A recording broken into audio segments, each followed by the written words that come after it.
Hello, everyone from Chelsea Fan TV. Hope we're all doing very well. We are live. We are live on YouTube. And there is more news. There is even more news. Brilliant. Fantastic. Okay, let's get into it today, guys. I mean, I'm just shocked. I can't believe what I'm reading, guys. I cannot believe it. Every day there's something new. Something different every single day. It's crazy.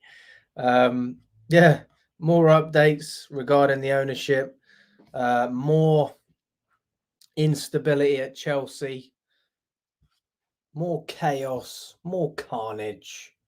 That's what we like at Chelsea, apparently. We just love the chaos. It's just never ending. So yeah, let's get into it. Big up to everyone that's watching. Big up to everyone in the chat. Hello, Marlan. I hope you're doing well, mate. Hello to you as well, Lewis. Welcome to the circus that is Clearlake. You're not wrong. You are not wrong. This is just an absolute shit show at the moment.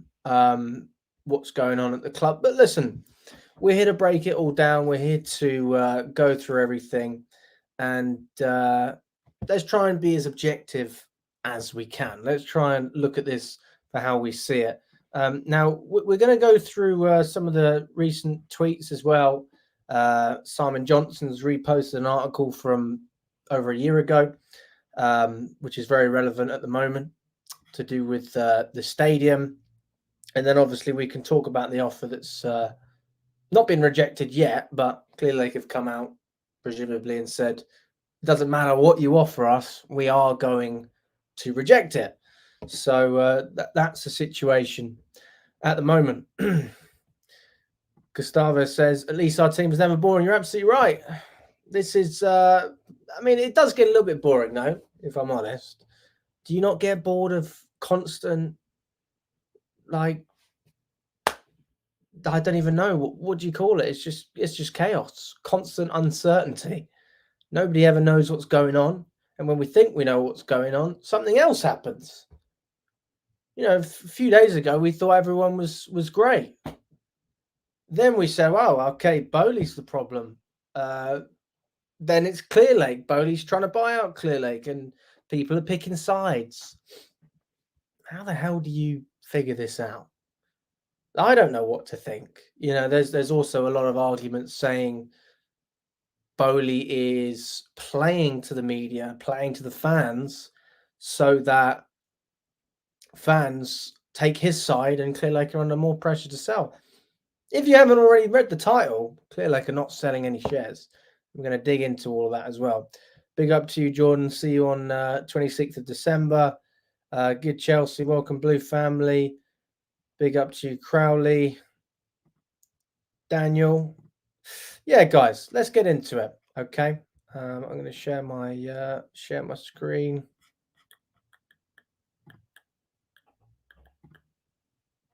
Right.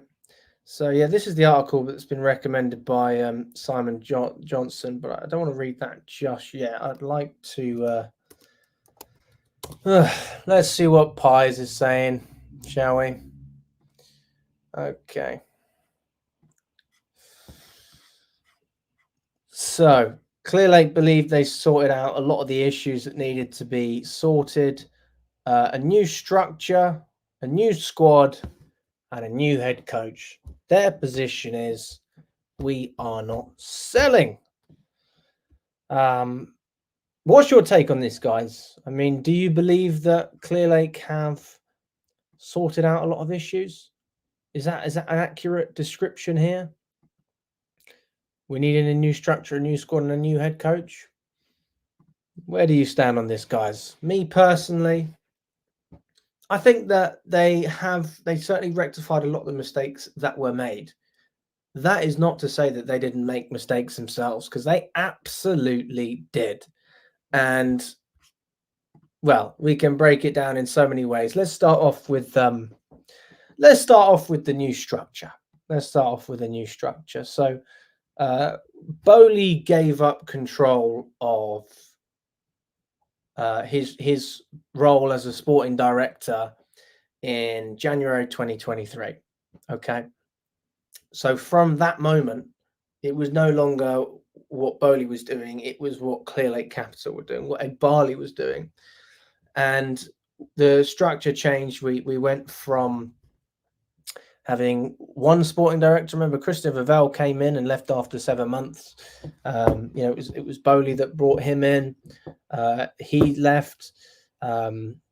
We brought in two sporting directors with Laura Stewart and Paul with Stanley. And the idea, now that Boehly was no longer involved, was Ed Barley was going to get in with both feet. And that's what's happened. Is we've brought in Lawrence Stewart and Paul Winstanley from Monaco and Brighton. And the goal was no longer to buy big names. It was never about buying ready-made footballers. How many gems can we find, and how can we get them cheap? It's like anything, right? You will get things cheap if you don't pay. And you've got to pay slightly inflated prices because they're unproven. But what's Cole Palmer worth today, and what was he worth a year ago? This is what I'm saying. So we got him for 40 million. Now you're paying 100 million for a player like Cole Palmer. So when the strategy works, it's great. But the strategy does not always work. And I think that's why we're in a position where we were desperate for a striker. We need reinforcements at the back. And we've just absolutely shot ourselves in the foot, I think, in the transfer market, when we could have made some very good signings just by spending a little bit more and going slightly over the wage cap. That's the structure.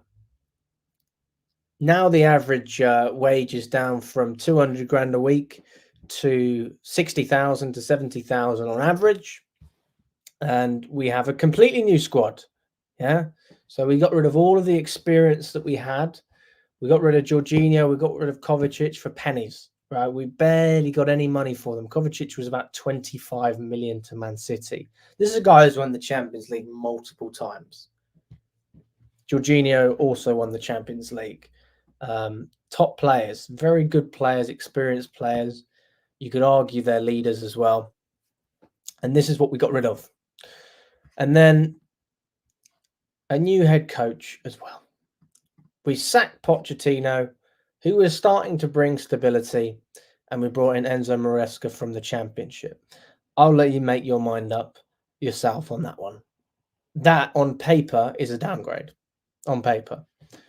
You could argue the style of play is great, but I don't think there's much you can do to argue with Poch versus Enzo Maresca on paper. Okay.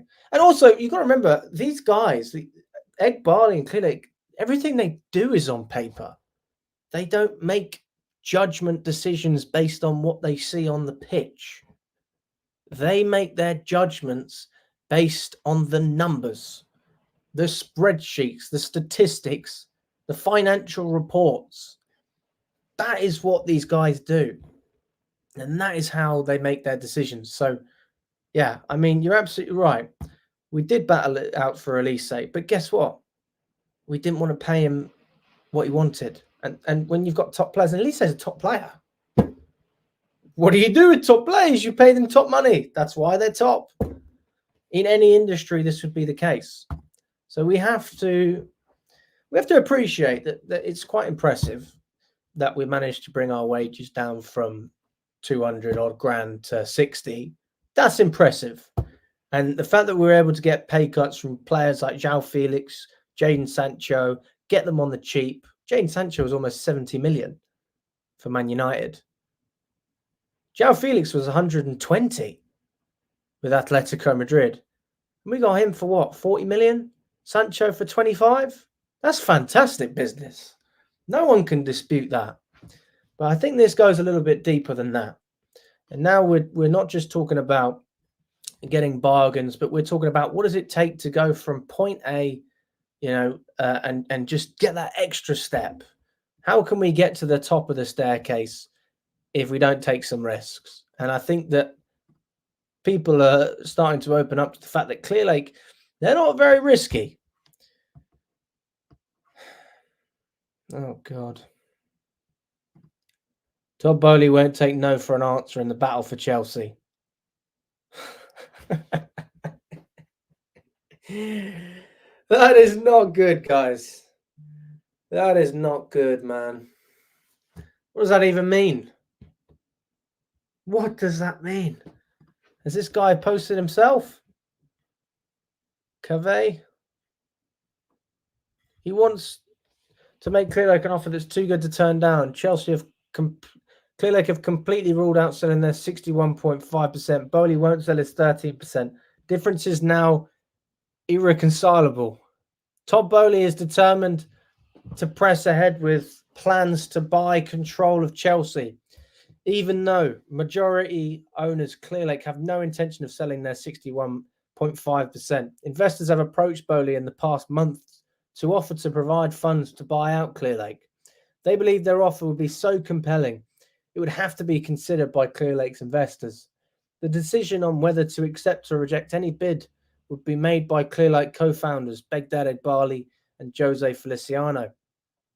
Despite Boehly refusing to take no for an answer, Clearlake are confident they will continue to be Chelsea's majority owners in the long term and have completely ruled out selling any shares. The Clearlake Boehly consortium bought Chelsea in a 2.5 billion deal in 2022. Not even a significant premium on that price would tempt Clearlake to consider selling their stake. While Boehly is unhappy with the current ownership structure, nothing has been heard yet from other investors such as Mark Walter and Hansburg Wyss. Boehly, Walter and Wyss each own just under 13% of Chelsea, which makes up 38.5% of shares not owned by Clearlake. Boehly has no intention of selling any of his own shares. Chelsea insiders are surprised that differences between the ownership groups, which are now irreconcilable, have entered the public domain. Boehly's main concerns are about the way the club is being run and the lack of progress over the redevelopment of Stamford Bridge. He also did not want Mauricio Pochettino to lose his job as head coach at the end of last season. The decision to replace Pochettino was taken after co-sporting directors Lawrence Stewart and Paul Winstanley had made a review of the season. And by the way, those two sporting directors were appointed by Clearlake. Barley, Feliciano and Boehly have sign-off in all key decisions. Meanwhile, Chelsea are considering all options for a bigger stadium.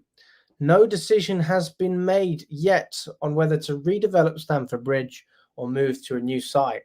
As reported by The Guardian, Chelsea Chief Executive Jason Gannon has held talks with Transport for London and property developers Delancey about including a football stadium in plans to redevelop Earls Court. Very interesting stuff.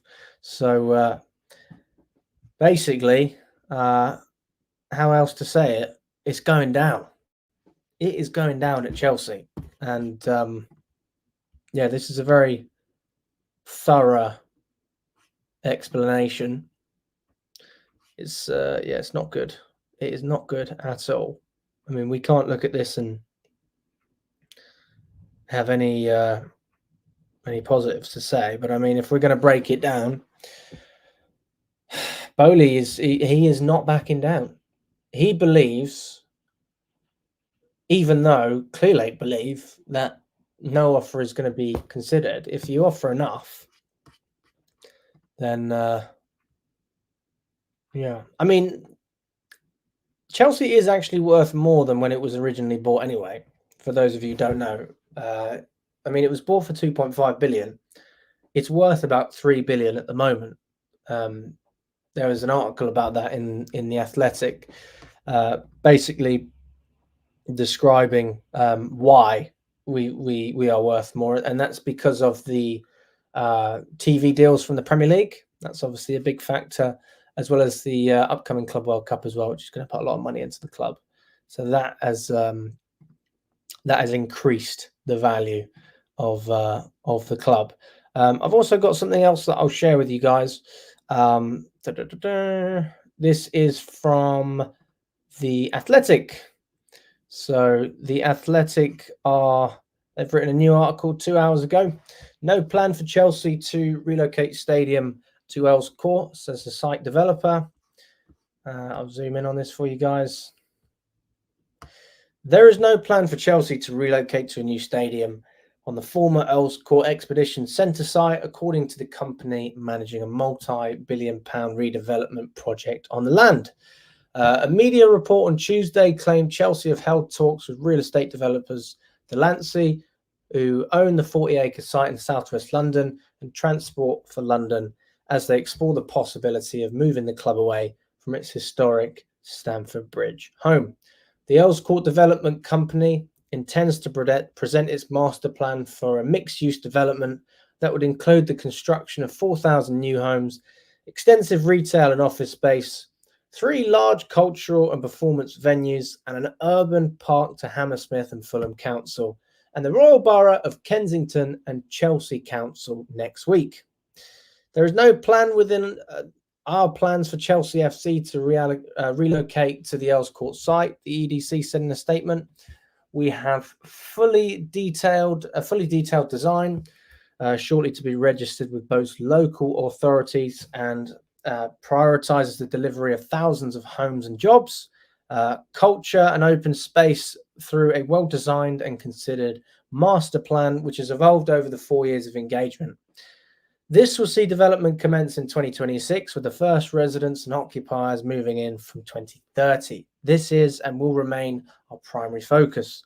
So the ECDC have basically come out and said they don't have a clue about this situation with Chelsea. There's no plan for Chelsea to build anything near Earls Court, and I don't think that's going to be changing. So what does that mean? It means that we need to get off our backside and be proactive.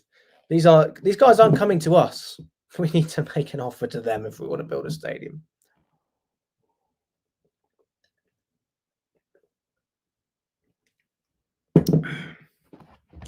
And this comes back to what I've been saying, and what some of the reports have been with Todd Boehly, is that one of his main frustrations is the lack of urgency with the stadium. So yeah, I mean, I can understand from his side, he obviously wants us to expand this. You got to remember as well, I can imagine all of them, it's in their best interest to build the stadium, because that will increase matchday revenue, and it will also increase the value of the club. If you build the stadium now, then in 10 years you would have got 10 years of extra revenue. Let's just say we increase from what we are now, 40,000 seats to 60,000. You know, it's a relatively decent. It's massive. It's a massive increase in revenue, right? And in that time as well, they're going to increase matchday ticket prices, and they'll have more seats to sell. So if they can make an extra 33% every year off of matchday revenue, they're going to do that. And that is something that Boehly's done with the Dodgers. If you look at the prices, you know, in order to follow the LA Dodgers in America, it's extortionate, very, very expensive to follow the Dodgers. But what do you get for that? You get arguably the best baseball team in the world at the moment. So what that tells me is that Boehly is absolutely key to grow revenue, just like Clearlake are, because they all want to make money. Let's not beat around the bush. But where do they put that money? What do they do with that money? Yeah. Do they reinvest it, or do they put it in their back pocket? Are they penny pinchers, or are they actually looking to expand and take some risks? That's the debate here. And that's what I ask you in the chat. Do you believe that even if Boehly is here to make money, and I'll ask you that, do you think Boehly's here to make money? Because some people don't, some people do. Do you believe that the best way to do that is through investing in Chelsea and growing the brand, i.e., winning trophies, competing, building the stadium, etc.? Or do you prefer their approach from Clearlake, which is a lot more subdued, less risk, but very, very stable? We're not going to have any problems with FFP under Clearlake, as far as I'm aware. A club like Chelsea, Stamford Bridge is too small. Absolutely, it's one of the smallest. Well, it's really, how big is the Stamford Bridge in Premier League? The 9th biggest stadium. Biggest stadiums in Premier League. Let's have a look. Full list.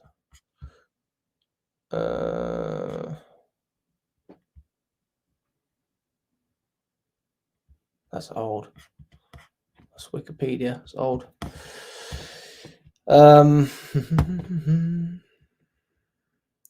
Okay, we are 1, 2, 3, 4, 5, 6.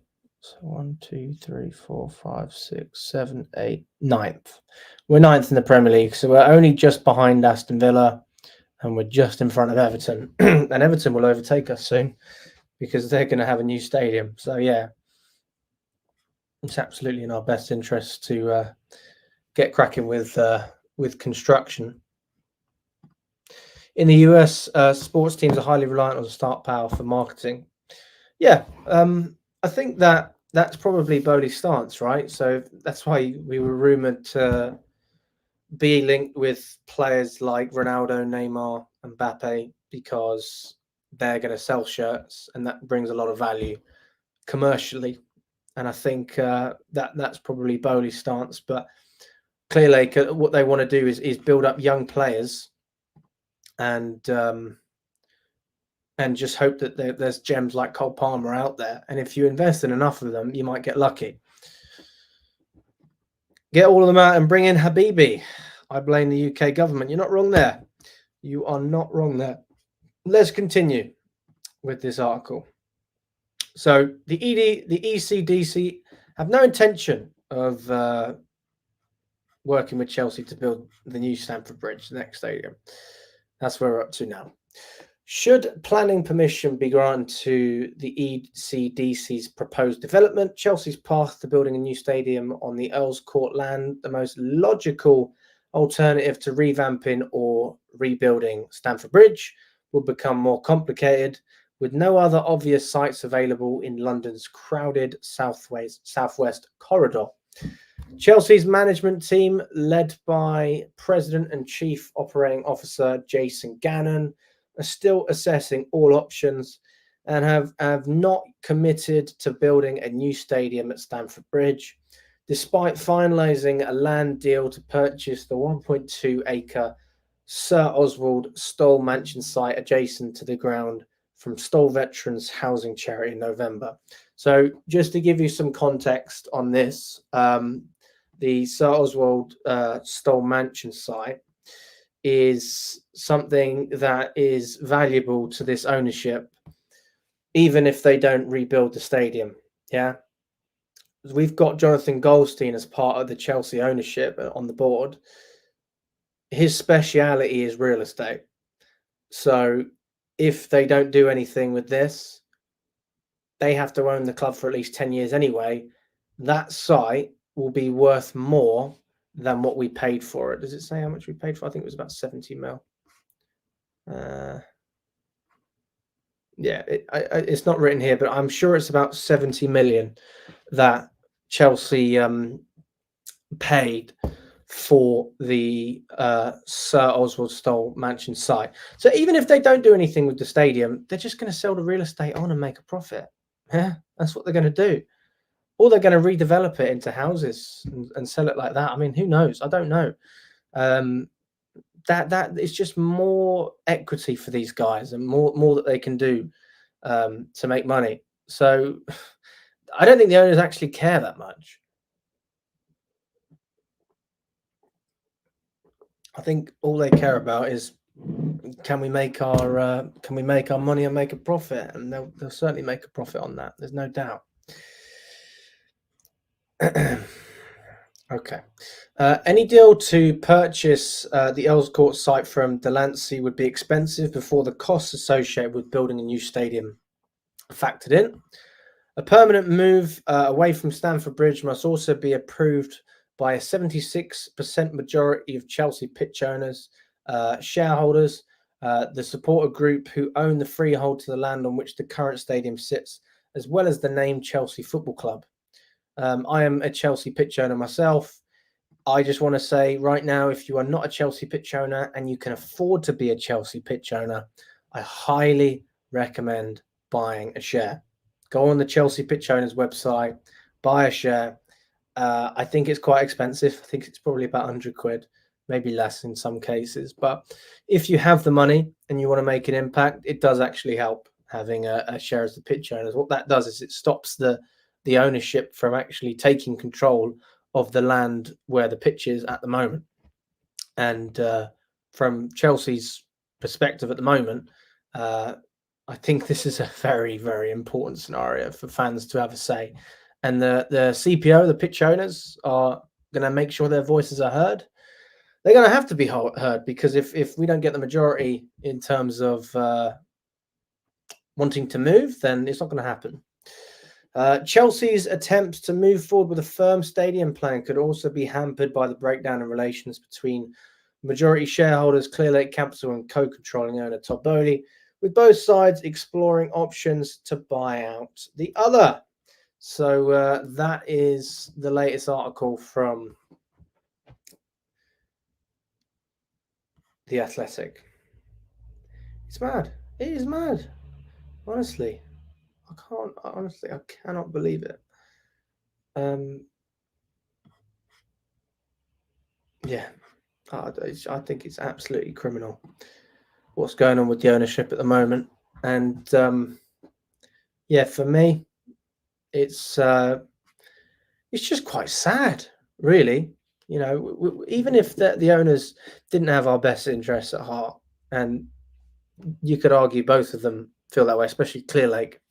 I'm still not 100% sure about Boehly. But even if they were aligned, the club would be going in a clear direction. There'd be some clarity on the pitch, off the pitch, where we're going, where we want to go. And now we don't even have that. So it's very difficult to make an assessment. Very difficult. Philip says, we need a stadium. Yes, but what is important is getting Chelsea to where we're supposed to be by winning games and trophies. Let's start a win with a clinical striker. Well, Victor Osimhen was our opportunity. If you're looking at ready-made talent, apparently we're going to be revisiting that deal in January.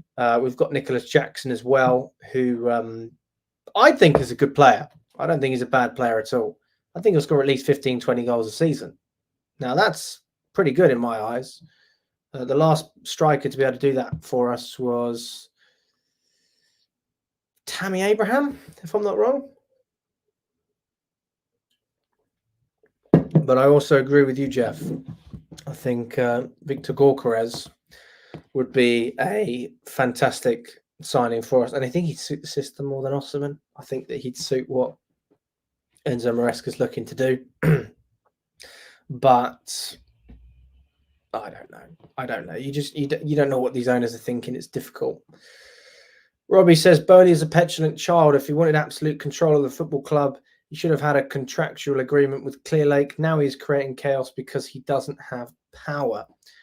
Well, I believe that when Clearlake and Boehly went into this, the first thing is this: we have to understand that there wasn't a lot of time to organise everything. So from Clearlake and Boehly's perspective, this was something they wanted to get done as soon as possible. It was Boehly's plan, but I think they must have discussed it together because they were applying as a consortium together.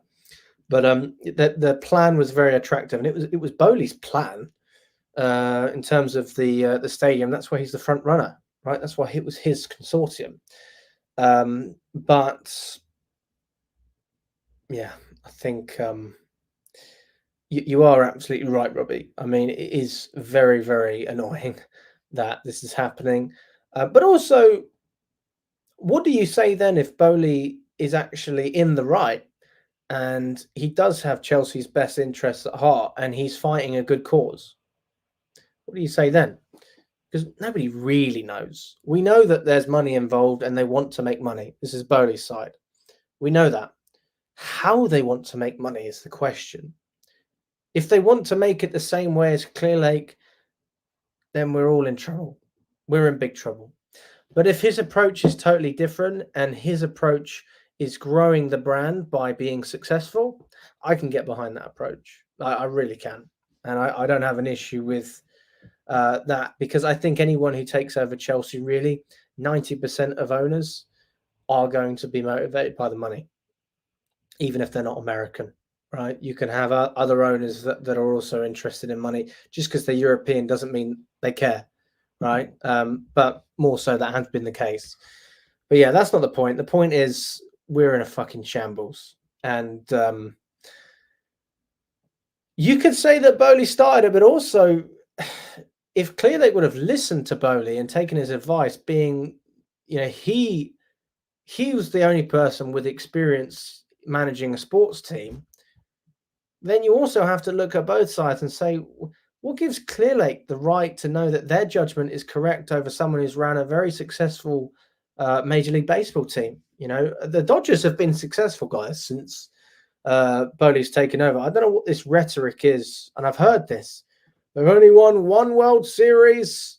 That's all they've won. Hang on a second. They've been to 3 finals, lost 2, won 1. They are currently the second best team in Major League Baseball at the moment, which means they're better than 29 other teams. There's not 20 teams in baseball. There's 30. It's actually 50% harder to win than it is in the Premier League. So I don't buy this fucking rhetoric that he hasn't been successful with the Dodgers. It's not true. I follow the Dodgers. I actually like baseball. Look, it's me wearing a Dodgers shirt, for Christ's sake, at the baseball in London. So, it's not true. This whole thing about not being successful with other teams. He's absolutely been successful. And every year in baseball, someone different wins. You don't have like everyone knows the New York Yankees, for example. And I'm not going to go on about this too much because we'll get back onto football. But if you've got the Yankees, everyone knows the New York Yankees, right? They don't win. And they're the biggest team in baseball history. They don't win. They haven't won in 10 years or whatever. If you look at, let's go on Wikipedia, actually. Let's go on Wikipedia. Because I want to show you MLB World Series champions. I'm going to show you what I mean, guys.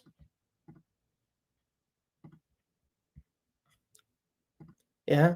Now, obviously, in the history of baseball, there are some teams who have won this consecutively, right? It's not unheard of. I'm not saying that. Right. Okay. But if we go from when Boehly took over the Dodgers, which is around 10 years ago, let's just go from there.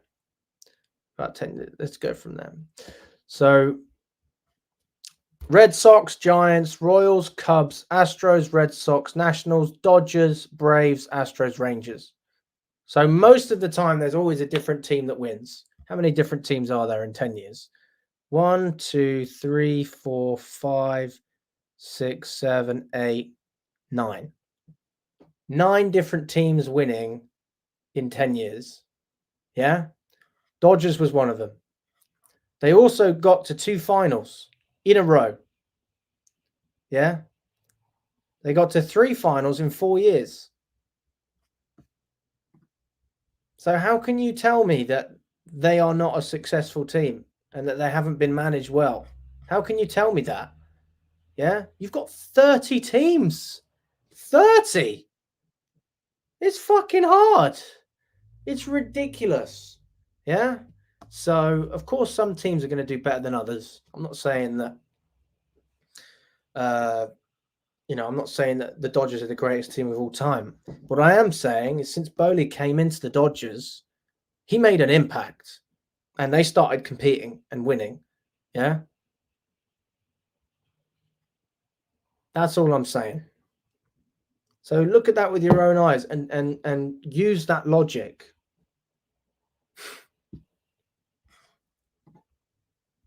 The Dodgers have won of many Premier Leagues in 10 years.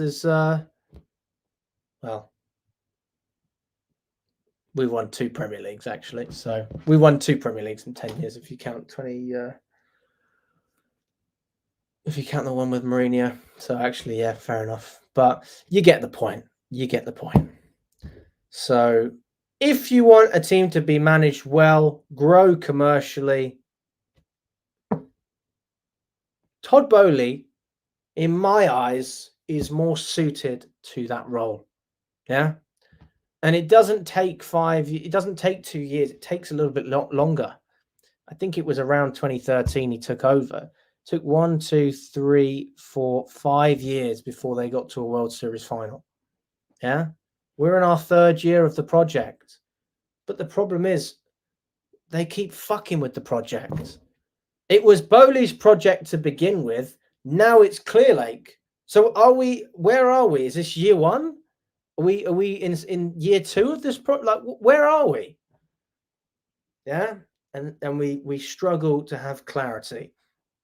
And that, as a supporter, is the worst thing. No clarity. And it's obviously very upsetting.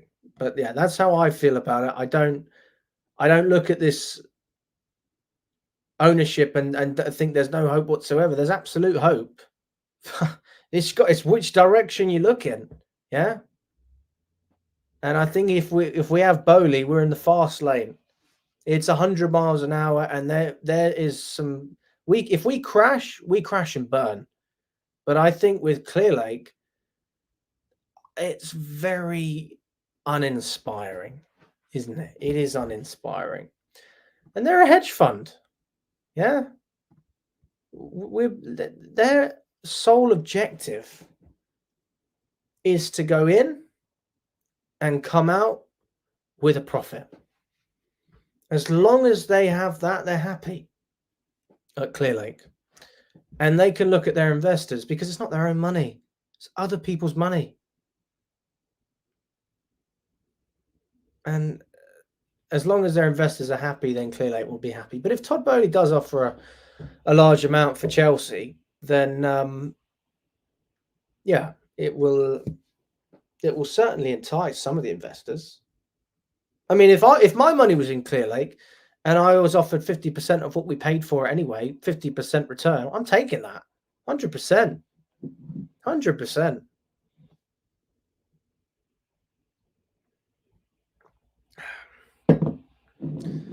It's embarrassing.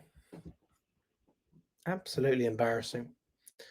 But yeah, that's how I feel about it at the moment. Look, I'm going to put the link in the chat as well, guys. So if any of you want to jump on, you can. All right, there's a link in the chat. Come and speak to me. Let me know what you think. Do you believe that Clearlake is the way to go, or do we go down the route of Todd Boehly and his consortium? Which, by the way, again, people get confused. It's not 13%. It's 38%. Yeah. Hansi Wiss, Mark Walter, Goldstein, they're with Boehly. They're not with Clearlake. Hansi Wiss is his business partner. Yeah, they are business partners, him and Hansi Wiss. Mark Walters owns the Dodgers with Boehly. So their loyalty was with him. So it's 38% versus 62%. Much closer than you would actually think. Oh, what else is going on? Let's see if there's been any updates. There's always a bloody update, I swear.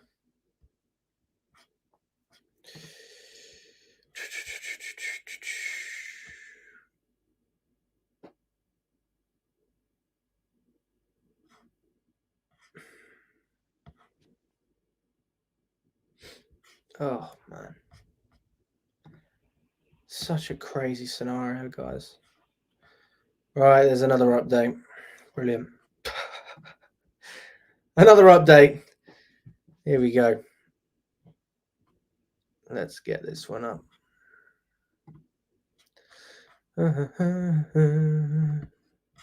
Right.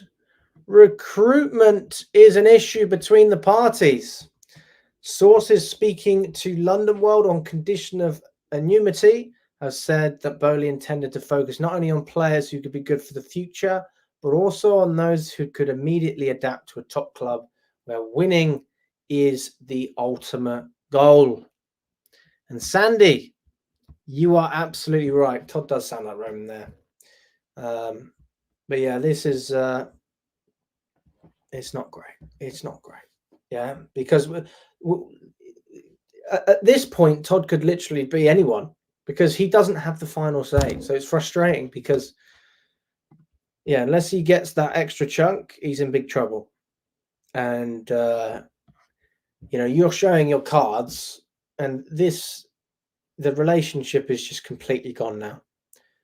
Clearlake have no reason to want to listen to Boehly because they are just outright competing against each other in terms of the direction they want to go. Clearlake do not believe in signing players for now.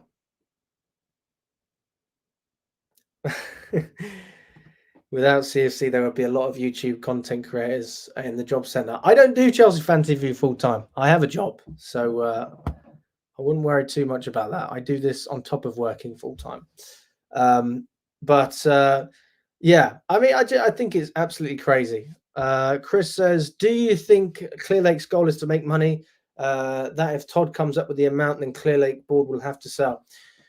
It's a great question, Chris.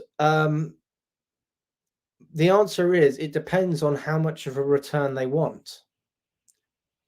If you look at the amount that Chelsea's value has increased since they were bought in 2022 for 2.5 billion, our value is now about 3 billion. Yeah. So it's grown by quite a large sum, right? Almost 15%. Let's just call it that. So 15% growth in 2 years. On Clearlake's side, if Boehly offers 2.5 billion, they make a 50% return. But if the growth continues the way that it has been, then what's not to say that Clearlake are looking at Chelsea and thinking, we think that this club in 10 years is going to be worth 10 billion or 12 billion. Because inflation is crazy, guys. I don't know those of you who live in England, but I remember when there was a £3 meal deal. It just went up and up and up and up. And that's what's happening with Chelsea, right? And if they can get an inflated price for it, then they're going to be very happy. And their investors are going to be very happy. So the sell for these investors is if you are patient, you will get more out of this. But if you want to take the money now, we can guarantee you this profit. Yeah. Even if Chelsea is not successful whatsoever, what the wage cap does is it gives us stability to be able to ride through those waves financially and not have to worry about not having Champions League football because of the incentivized contracts. If every player was on contracts like Raheem Sterling and Cucurella and all these guys, then it would be a much more serious situation and we would have serious problems. We wouldn't be able to sign players and we would be forced into selling them. But because of the long contracts and the fact that the contracts aren't actually that high, that almost allows us to be, I don't know how to describe it. It allows us to be comfortable being mediocre. Yeah, not me, the owners. All right, that's what it allows them to do. Because if you are shedding out shit tons of money, and of course it already is a shit ton when you're paying 60 grand on average per player. But imagine if that was over double which is what it was under Roman, the pressures financially then are huge and significant. Whereas if we can stay where we are right now and get Champions League football, we're going to be so comfy. We're going to be cushy. And that's what Tottenham do. And I think that's what Clearlake want as well. They literally want to turn us into Tottenham, or what Arsenal were when they kept getting Champions League football and weren't spending any money. I think that is what they would like. Investors would normally be looking at either a 5 or 10-year return on their investment. Serious investors will normally tie in for those periods. I absolutely agree with you. And I think that it's logical from Clearlake to reject Boehly's offer. The question is then, I mean, is he willing to go even further than 2.5 billion? What if he went to 3 billion, 3.5 billion? You know, I almost think that if the club goes into a slightly dire situation, does that leave Boehly in a better position to be able to buy out Clearlake if they can see that, hang on a sec, we're not doing what we need to do. We're not in the Champions League. We're not getting European football.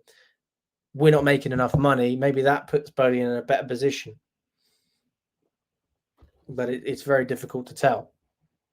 I mean, if you buy something and everyone knew it was a 10-year process to be able to sell their shares, they were preparing for that and they were willing to do that. That's why they put their money in. But yeah, maybe the best thing for Boehly is almost if Chelsea don't do well and he's in a better position to offer more money, and that would be lucrative for Clearlake. Let's see what this guy said.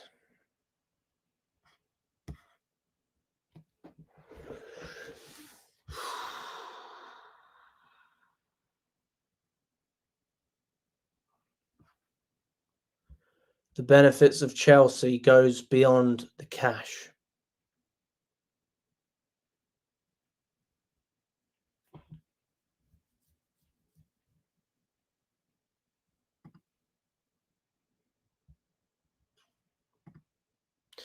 Well, he's not wrong. Carlito, if you want to jump on for 10 minutes, you can, if you want. The link is in the description. Oh, what is going on? What's happening to Chelsea, guys? What is happening? RIP. Rest in peace, Chelsea. The longer this goes on, Boehly would be in a better position. Clearlake investors will start being concerned as to what Egbali and Feliciano are playing at. Completely agree with you. That's what I said earlier. And yeah, absolutely.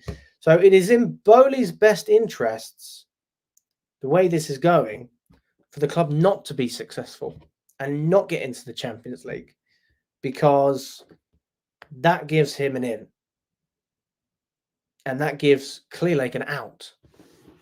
Because if the value of the club goes down, Clearlake, everything that they were doing was for nothing, right? And they did all of this stuff. They spent all this money. They invested in all these young players and brought the contract prices down so much that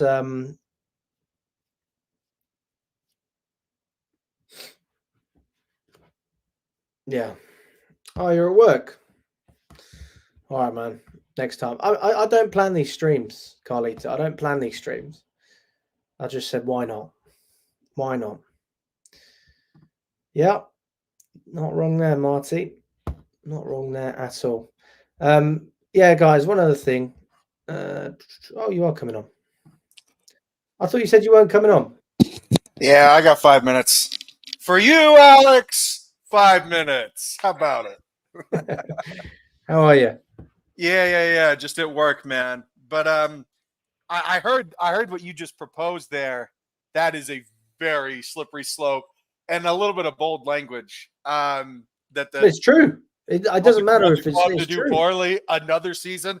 I don't know if we can afford another one of those bad boys. I don't think so, man. No, we can't. No, that's the point. That's the point. Yeah. That's why they'll be inclined to sell. But I mean, obviously, I hope that doesn't happen. But Right. I mean, sometimes you have to take one step back to take two steps forward. I mean, maybe it's one of those situations. Otherwise, you've just got two guys who fundamentally disagree, and we're not going to make any progress. So I know a couple former owners, one of whom used to come on our show. His name's David Sampson. And he now does business podcasts with the former president of ESPN. And he told me yesterday that they're doing an episode on Thursday regarding this. And David's really good. I mean, David and his father-in-law bought the Miami Marlins for like $200 million and then sold them a couple years ago for $1.3 billion. So he knows all about asset valuation and how it increases exponentially, especially over the last 20 years. So he'll be talking about Chelsea and the sort of sticky wicket that we're in with this 38.5% versus 61.5% majority versus minority ownership sort of duel here. The thing that they have going against them, Alex, is that there are three of them and they each own about 13%. That's not good odds. And if you're talking about a board vote and Boehly's coming to the table with, say, 7 total minority owners all owning a piece of this, that's 7 voices, Alex. That's 7 voices that even if at the outset they'll say, oh, yeah, I'll stay in the back. No. That's 7 voices that will want a voice. Will want to say in the modus operandi of the club, how the club's run, who we're buying. Are we going to have short-term versus long-term managerial appointments? And I think the board's going to look at that and say, we have Boehly, who co-founded Clearlake. That's one voice. He speaks for Clearlake. Or we can have 7 voices headed by Todd Boehly. I think they're going to go with the cleaner option. And, but do you not think that he already does that at the Dodgers? He's a minority owner. He is a minority owner, but he's a minority owner of the Lakers as well. I mean, he also owns the Hollywood Foreign Press, which does the Golden Globes. Yeah, I mean, he owns a lot of things. He doesn't own more than 50% of a lot of things. But he seems to have a lot of influence. Sure, yeah, he's a mover and shaker, man. He's one of the biggest in entertainment, because sports is entertainment in our country. So yeah, no, he's a big deal for sure. But that doesn't mean shit across the pond. And you're still talking about a London business, even if you're the former government. The former regime of your government doesn't seem to think that it's a viable business. It's still a very important cultural landmark in London and in England. And I don't know, man. I think that Boehly's his proposal is simply going to be, I have access to way more money, and you're not going to have to worry about 7 minority owners. I'll just own the whole thing, and I'll be one voice, just like Steve Ballmer with the Clippers. It's clean that way. No. What's your reservation? I don't like. Are you buying into all of a sudden? Todd Boehly called up The Athletic, which is owned by the New York Times, and said, "Hey, I want all the best writers and all the King's men to say this is what I want because it's what the fans want." Because that's all very, very well staged, and he's done this in the last 3 days. All these little sound bites about, oh yeah, Boehly wants sustainability. He wants players for now and for later, and Boehly's only cutthroat, because that is very, very intentional. Yeah, well, I mean, he's playing the right game. I mean, if that's the game you want to play, it's I think it's working. I think he just got there first. You think he got there first? Yes, I think that he got the right writers at The Athletic to get there first. Because maybe Boehly was dragging his feet. Do I really want to make this a story? Well, Boehly's just like, no, I'm going to get out ahead of this and say, I'm gonna have like a list of 5 things, and all the fans really want all these things, and I'm going to say, this is my political platform. Vote for me. And Boehly sitting back going, you son of a bitch, he got there first.